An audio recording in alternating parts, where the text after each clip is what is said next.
Hey YouTube, welcome to another episode of This Old Bus. This weekend we're going to be working on hooking up the power to this thing, a diesel electric hot water heater and furnace. 12 volt, 110 volt, we're going to hook that stuff up. I'm also going to be working on the panel that encloses this side of the bus up from the weather. With any luck, we'll get a little bit more done, maybe some of these furnace lines. Probably won't get to all of it today though. All right, let's discuss something I've been noodling on for a couple weeks here. This is the old hot water heater. I don't know what you call it. This is the part that attaches to the outside of the motorhome.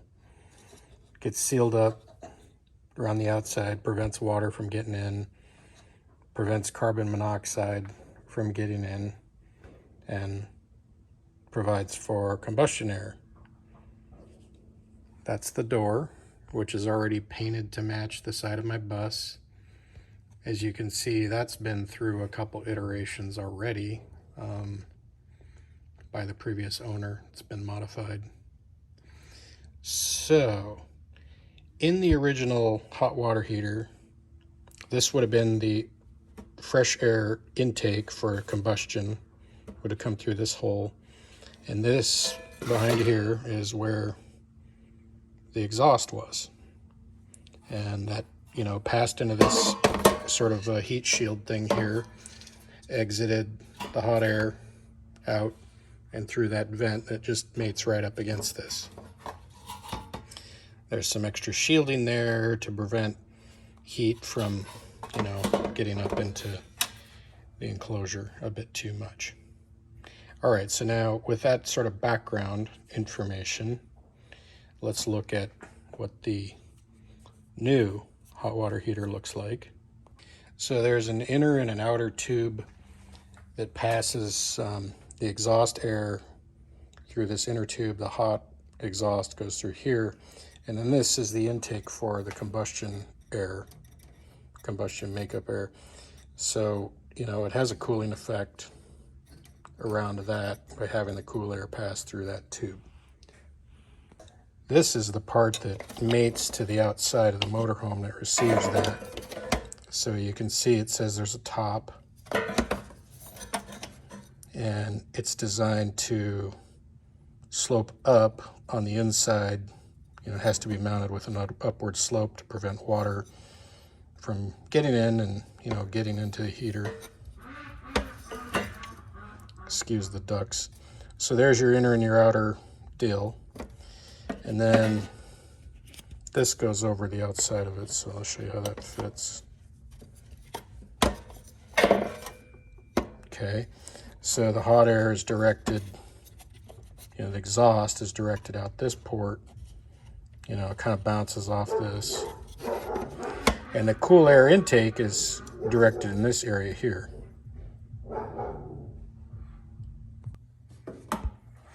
So the wiring wizard Mike showed up today to work on the electrical stuff while I'm working on the door. He's working on the 110 volt connections right now.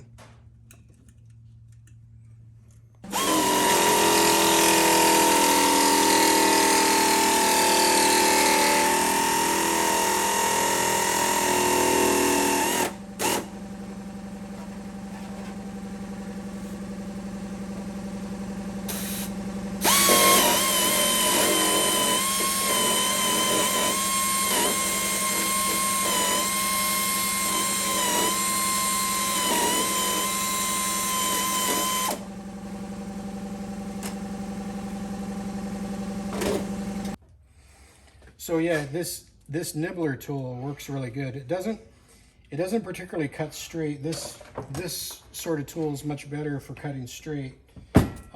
But when you got to make these turns, the nibbler is a little more convenient. But it only cuts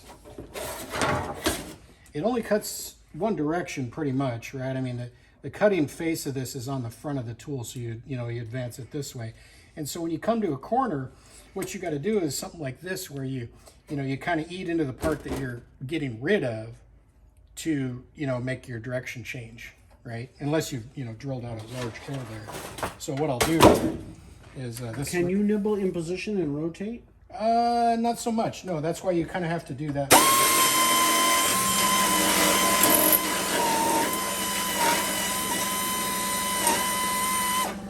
Then you kind of get your direction going, but I got to get over here. So.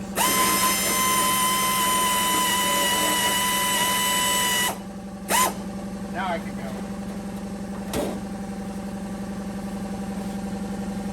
I need to be closer to it. I guess maybe I'll come first myself.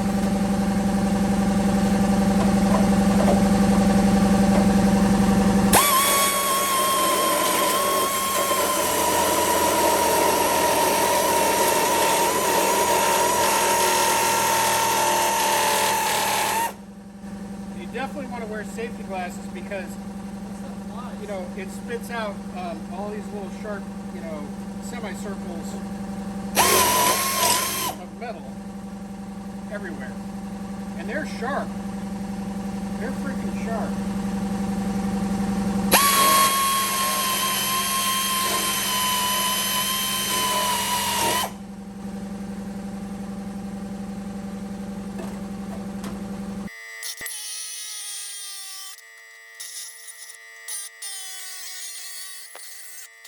So yeah, we're in the closet, and the previous owner had done some evilness on the hot water heater wiring. He had run the 110 volt breaker for the hot water heater through this really small switch here, which had gotten crispy. There's an indicator light there too as well. It was never really clear to me what that was all about, but as you can see, those kinds of switches and terminals are not rated for 15 amps, so that obviously cooked that.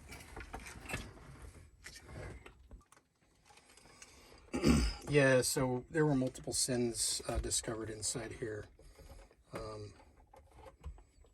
We found wire nut and stuff. This was a later addition of this modification.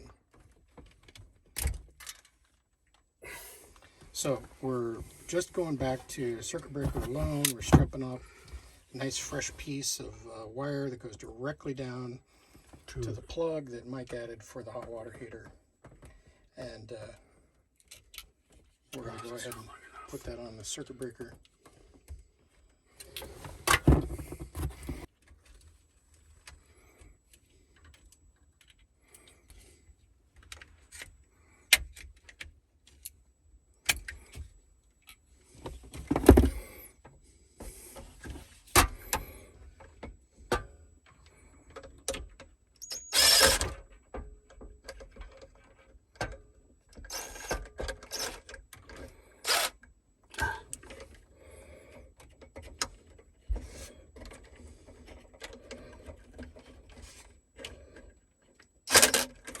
There it is. Yeah. Okay, so that length was just right for there.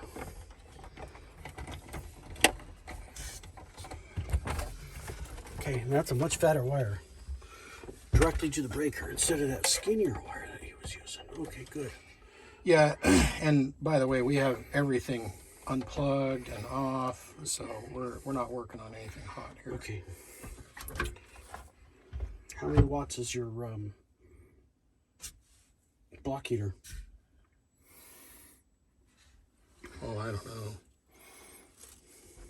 Is there any other sins here? What am I looking at right there? Is that another crispy spot? Is it worn through? What the hell are we looking at there? Looks like that got hot. Yeah, but that's where the zip tie was too. So it chafed Zip it? tie. I think it got warm and It got hot where the wires were. it got warm because that's a skinnier wire than the wire that's feeding it. Well, yeah, and look at that, man. That got worn. That got worn where the zip ties were crimping the solid core wires together. Well, you know how they talk about don't using solid core? Yeah. Yeah, I don't like that. That's not, we're going to have to fix that. That's just about through right there. That's stranded. But it's just a smaller gauge. Look, it's stranded? Oh, it is stranded. It just feels heavier. yeah, it's a thicker gauge. It's a smaller gauge than the feed to it. I can't read the gauge number.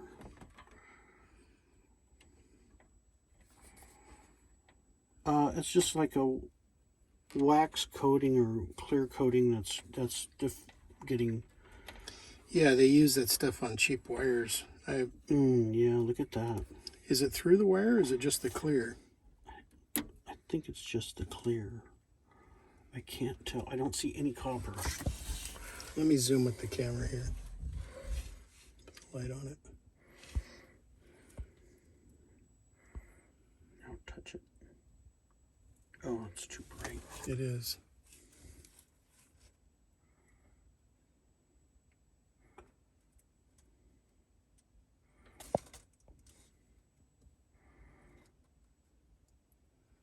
Well, it's definitely damaged, but I think that's just the clear.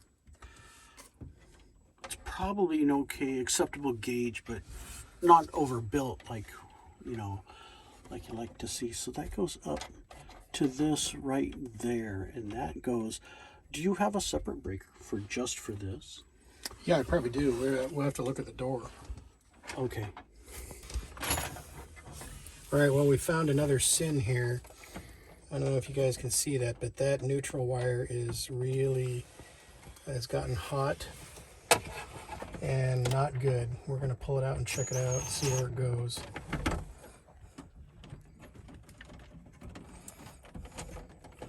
Look how crispy that is.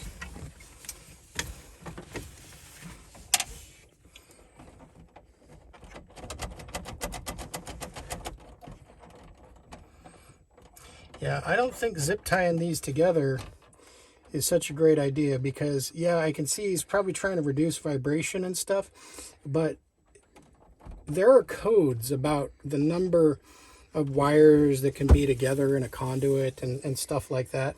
Of course, there's no codes about how many wires can be zip tied together because you don't do that in, correct AC wiring. But, if you've got these in stuffed proximity like that to each other, may have a similar issue where they get too hot.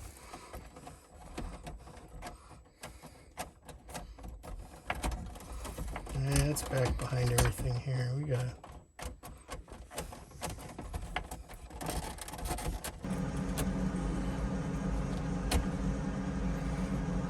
all right, so we're repairing that wire. Cut the bad stuff off. Oh, that looks good. Inspecting it, getting back to where it's good. Now that just has to go into the neutral, so it doesn't need to be that long. Okay, but I want to make it.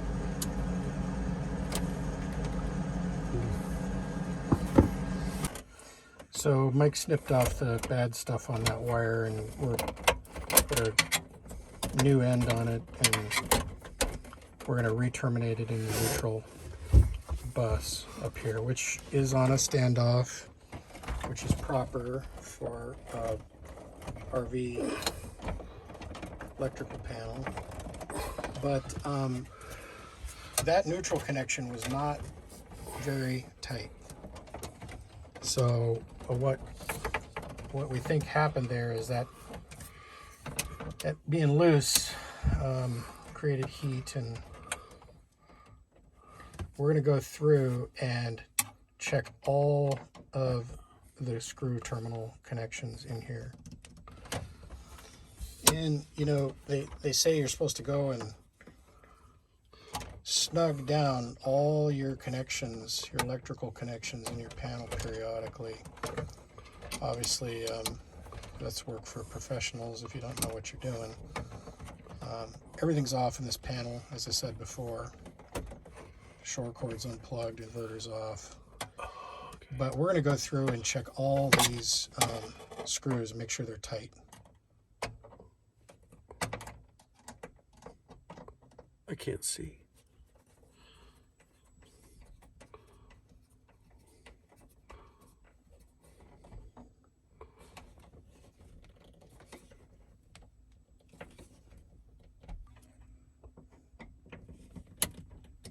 He's been getting, you know, a half turn out of most of these neutral bus connections. But Mike, you said they've mostly been tight? Yeah, they're mostly tight. Just like not a half a turn. They're an eighth of a turn at the most. Oh, that one has like no turns. Okay, good. We gotta check all the hot side ones too. Let's do the hot side ones. So it turns out this switch was rated for 20 amp at 125 volts AC. It was rated for that, but it got hot. Maybe the terminal connections are not great. You know, loose connections. Yep. So anyways, this is out. We're taking it out. We don't need it. We bypassed it. Yep. It's going straight to the breaker. Yep. Shouldn't light up over here. So also determine another thing. I think this wire here that we had a problem with. That's the black side of the white wire that was burned. Crispy on the neutral side. This was a 20 amp breaker in here, and I believe that's a 14 gauge wire. Just looking at it, I can't really tell. It's a little thinner than the ones next to it, so I downsized that breaker to 15 amp from 20. It had a 20 in there, and I don't think that's right. You need to have 12 gauge wire for 20 amps. This one here, this is fatter, so you can almost visually see that the difference in size in those wires.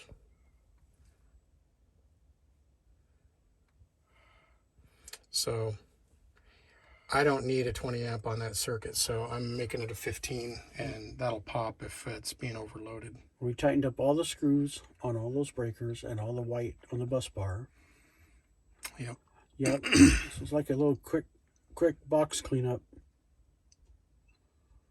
Check your box periodically.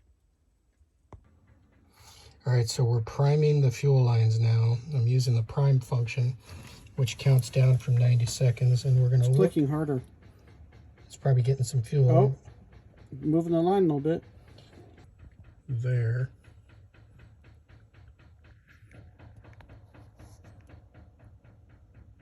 And then I have to shut it off when it... Oh, here we go. Now it's moving up. You see it coming? Yeah, a couple bubbles. No bubbles now.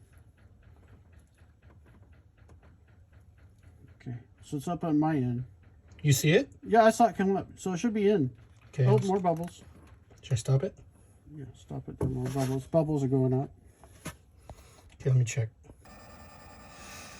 Glow plug's running. All right, we just told it to turn on, start heating.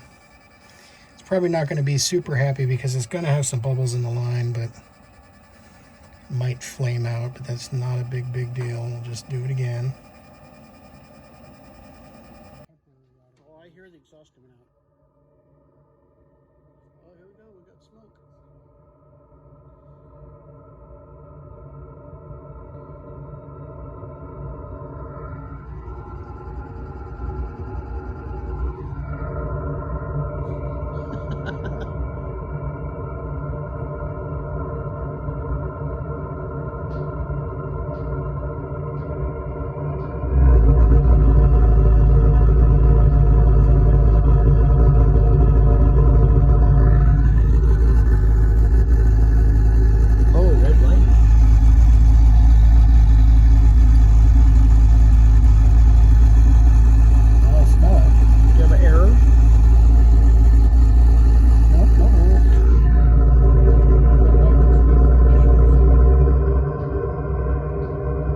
Smoke. Oh, now we got smoke again. I think it was an air bubble. Yeah, it's not going to hurt Oh, I see another bubble going in the fuel line there. More air bubbles. That might flame out. You can hear the change in the burn on it.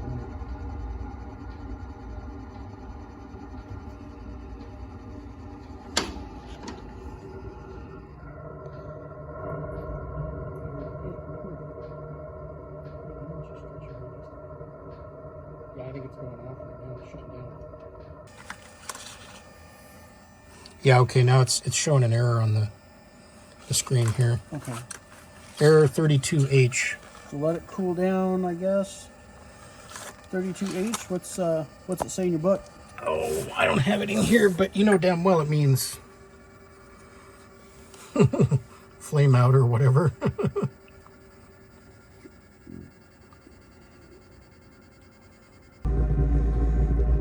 All right, we went ahead and primed it a little bit longer. There's still some air bubbles in the line.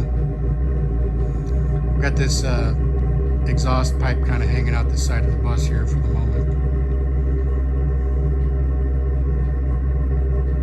I don't want the inside of the bus to smell like diesel. So I do expect this to probably need a couple cycles to clear up.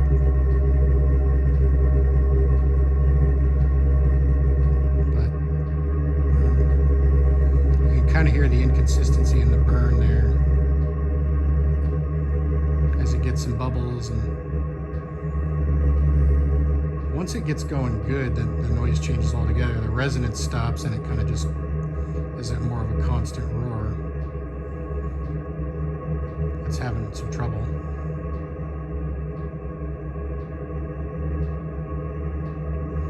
And Mike's back there looking at the bubbles in the line coming from the pump. See the bubbles? Yeah, that's mostly fuel. There's the pump back there. And is the fuel filter full? No. No, it's not.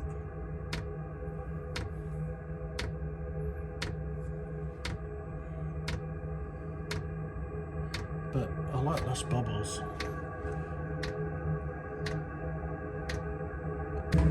Yeah, I think it's going to stay lit second try here. I don't hear it struggling. It's kind of gotten into a consistent burn here.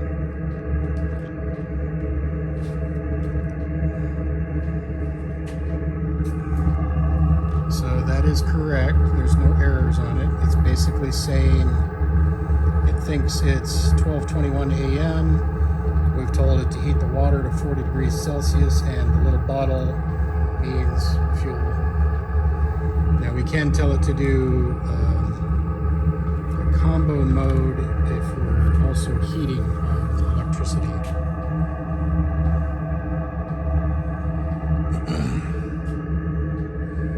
So we'll go ahead and stop shooting video here for a minute, and hopefully we're going to be testing some shower water here in a bit.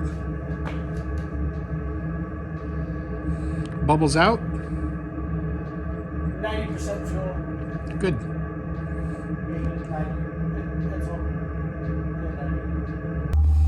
We're getting ready to test the hot water heater, and I got this tempering valve, and it's locked at 100, and I'm just going to go ahead and turn it up about right about there, which is in between 110 and 130, or 100 and 113. So we'll see what that does. Oh, that's like 104. Yeah, but I think it runs hot. It's not an exact thing. Okay. All right, so we've got a temperature thing here. We've got a shower head in my shower in my RV. All right, we're doing the test.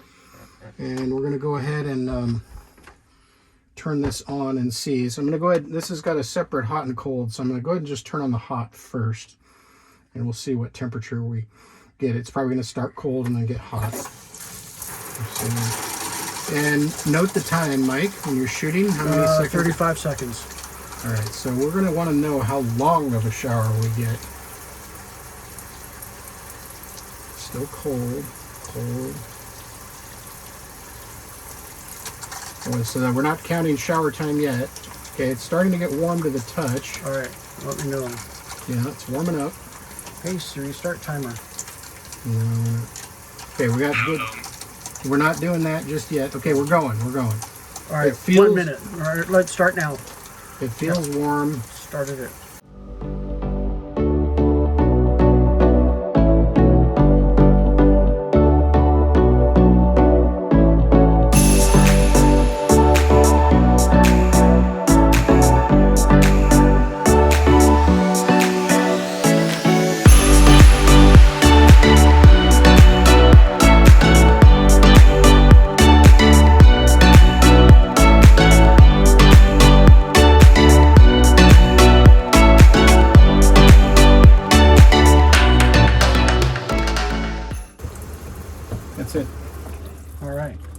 a 5-minute shower out of it. So this pressure relief valve supplied by the manufacturer is still leaking water. Every once in a while there's a drip coming out of that. It's wasting quite a bit of water. And I am not hooked to city water. This is just my RV pump doing that. And it's very low pressure. So I just ran the water for just a second and that dripping stopped.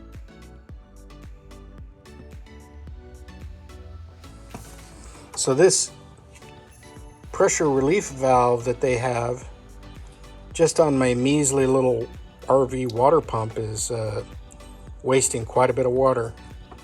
Now, I complained about this before, and the manufacturer said that I had it hooked up on the wrong side.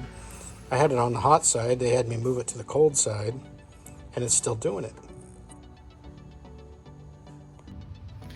All right, so today is tomorrow. I emailed the manufacturer of the combi furnace about the leaking pressure relief valve. So we'll see what they have to say about that. I'm not going to let that hold up everything else I need to do, though. I think it may just be a weak pressure relief valve or something. I'm kind of hoping they'll send me another one or whatever about that. So thinking ahead to what I need to do to move forward with this project. This is a fairly typical suburban furnace style vent that you'll see in an RV when you have a propane furnace. Quite a bit larger than what the this diesel heater duct size is. This is 60 millimeters here, and this is just huge. So I've got an existing hole there in one of the walls for this size vent. The way that I solved this problem before is by 3D printing my own vents for this thing. For my Chinese diesel heater, it actually had a smaller size duct. I think it was probably somewhere around 40 millimeters. I couldn't buy them anyways. It was just an odd size, and so I 3D printed them. And what I'm thinking about doing is pulling up that CAD model that I made before for those other vents and just making a version of it that's larger than this, so it'll be like the same style and color and all that, just a different, little bigger size. So those take a while, so I need to continue on this project out here in the shop, but I think I'm going to take a little break, go inside and get that started, see what I got. Yeah, that 3D printer thing is going to take a while, so that's a project for a rainy day. Get back on this thing here. Hopefully you're going to start to see the method to my madness here, what I'm thinking about on this project. Okay, I need to pre-drill those.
It's a tight fit, which I want.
So the exhaust will come out here, hit this, be deflected out by this piece that's installed in there. And then I'm hoping the fresh air for burn will mostly be drawn in from behind here. Some will come through here, of course, because there's still a gap there.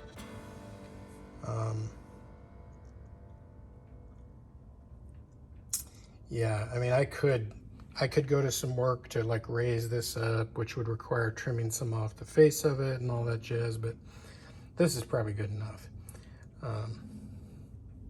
Yeah, not after perfection here. I just want to get it done.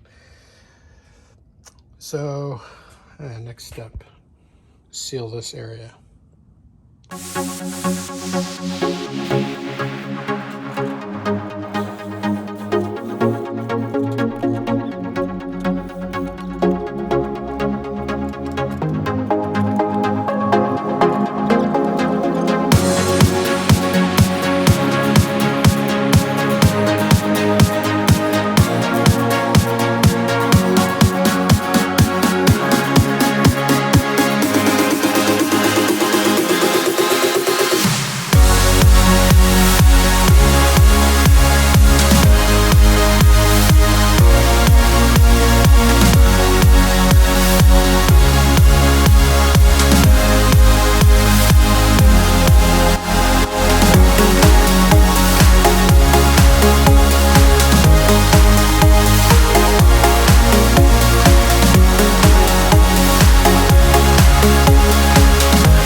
All right, hopefully this is starting to make sense what I'm doing here. The idea is that this back panel is removable if I need to get in there and service the unit. I should have allowed more space around the metal behind here, so I didn't have to, you know, put it underneath here like that, but it does slip under there with some effort. But yeah, I mean, if it was permanently doing it, I would use rivets, right? But I want to be able to disassemble it if I have to get in there and access the electrical stuff on this side, or plumbing, or whatever, without having to, you know, completely remove everything. And, you know, have it so that carbon monoxide is not getting into the inside of the coach. And be able to use my door that already works with this, that's already painted to match the coach. So I'm gonna go ahead and put that heat deflector on there now. And so now with the heat deflector on there, hopefully you can see what I'm shooting for here. This will deflect the combustion gases out that way. Hopefully, you know, have like a little convection effect to bring cool air in underneath here, to allow the unit to draw fresh air into the combustion chamber. All right, well, I think that's it for this weekend's misadventures. Really appreciate you guys watching these videos. Helps keep me going, you know, knowing that you guys are out there watching these helps me press through and get through the tough spots and keep going. So thanks for watching. If you have any thoughts or comments or questions, feel free to ask them below. Have a good one. Bye-bye.